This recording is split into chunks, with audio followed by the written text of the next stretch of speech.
Hello viewers, আশা করি সবাই ভালো আছেন। আজকে আমরা কথা বলবো মূলত ঘুমের সমস্যা নিয়ে। যে অনেকেরই ইনসোমনিয়া বা ঘুমের সমস্যা থাকে, যাকে অনিদ্রার যে মেডিকেল টার্ম ওটাকে ইনসোমনিয়া বলা হয়। মূলত ডাক্তারের কাছে গেলে আমি নিজেও পার্সোনালি এই স্লিপ ইনসোমনিয়ার শিকার। তো আমি ডাক্তারের কাছে গেছি, তারা বিভিন্ন ধরনের স্লিপিং পিল দেয়। প্রথম কয়েকদিন খেলে ঘুম ভালো হয়, পরবর্তীতে কন্ডিশন আরও খারাপ হয় আমার ক্ষেত্রে। বাট স্লিপিং পিল আসলে কোনো ধরনের সমস্যা, মানে কোনো একটা ঘুমের কোনো সমাধান হতেই পারে না। ঘুমের সমাধান করতে হবে আপনাকে ন্যাচারালি। সেটা হচ্ছে আপনার ভাইটামিন ডি এর ঘাটতি আছে।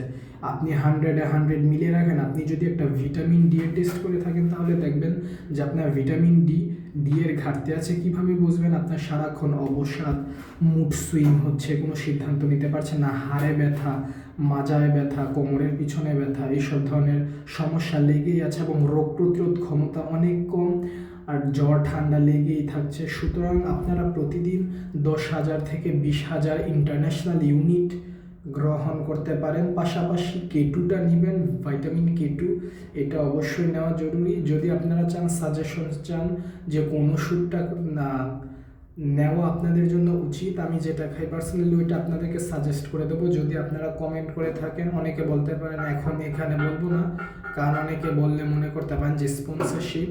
আমি একজন ছোট YouTuber, I am not a sponsor person. So আপনারা এই বিষয়টা অবশ্যই বুঝতে পারেন। সুতরাং vitamin D and vitamin K two is essential for our good slip.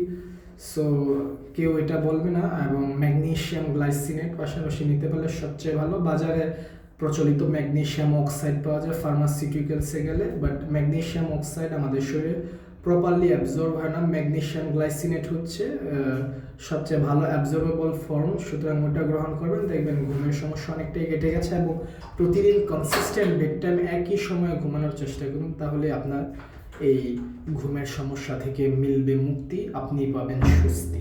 ধন্যবাদ।